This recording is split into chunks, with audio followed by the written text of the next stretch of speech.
Hi, Be. Ah, Be, yes po ate. ano, pwede tignan mo nga dyan sa Gcash mo kung pumasok na yung pinadalang Ha? pera nung anak ko. Tignan mo sa Gcash mo kung pumasok na yung pinadalang pera nung anak ko.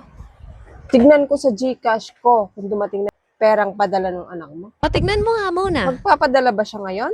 Oo, alam ko ngayon siya magpapadala ng pera. Kaya tignan mo nga dyan sa Gcash mo kung pumasok na yung pinadala niyang So hindi pera. pa kayo sigurado kung magpapadala o nagpadala na. Oo, hindi ako sigurado, pero alam ko ngayon siya magpapadala ng pera kasi sahod niya ngayon. Kaya tignan mo nga dyan sa Gcash mo kung pumasok na yung pinadala niyang pera. May klase kasi May kami eh. klase. Oo, may Mag-aaral klase ka, kami. Wari. Ba't may klase kayo? Ah, alam ko nasan kayo nagkaklase. Oo, alam mo na yun kung saan. Kaya nga, bigay mo na sa akin kung may pumasok sa Gcash mo. Te, Hinihintay na ako ng mga kahit may kaklase ko dumating eh. na padala dito, hindi ko naman po pwedeng ibigay yun sa inyo kung wala naman po kayong dalang katunayan na sa inyo po pinapakuha yung pera. Anong ibig mo sabihin? Kahit may pumasok sa'yo, hindi mo bibigay yung perang pinadala ng anak ko sa akin? Ganon. Oo, ganun na nga ate. Hindi mo makukuha yung pera. Kahit nagpadala yung anak mo dito, kung wala ka namang katunayan na sa'yo pinapakuha yung pera, wala kang kukuning pera.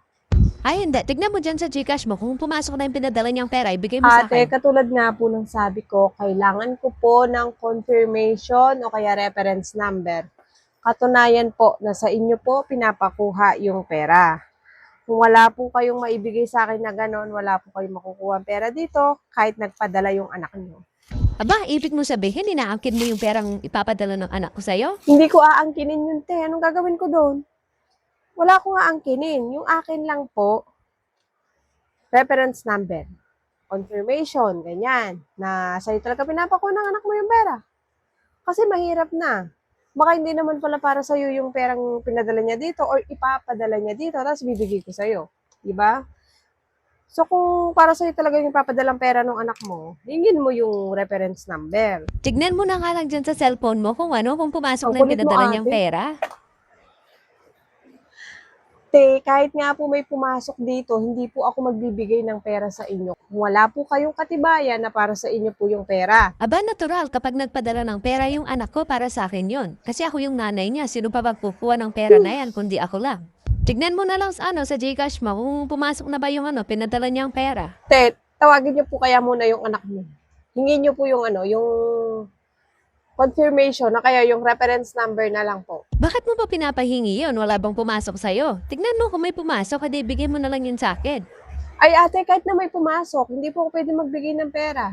Eh di ba alam mo naman yung number ng anak ko? Alam mo kung sa kanya galing yung pera. Ay, ibigay mo sa akin Kahit pag na alam galing ko sa yung kanya. number ng anak mo, hindi ko nga po pwedeng ibigay yung pera kung may pumasok man dito. Yan, oh. Katulad ngayon, may pumasok kanina. Dalawa to. Oh. Alin yung sa'yo dito? Eh magkano ba yung pumasok dyan sa Gcash mo? May 1,500, meron 3,000. Oh. Ah, baka yung 3,000, yun yung pinadala niyang pera para Ate, sa hindi akin. nga pwede. Kahit yung 1,500 pa, hindi ko ibibigay sa'yo kung wala ka naman dalang katibayan na para sa'yo yon. Umuwi ka muna, te. Hindi ko nga matawagan yung anak ko kasi nga naka-duty niyan siya. O, di mamaya ka magkuha ng pera dito. Pag nakausap mo na yung anak mo, kasi kailangan ko yung confirmation o kaya yung reference number na nagpapatunay na sa inyo po pinibigay yung pera.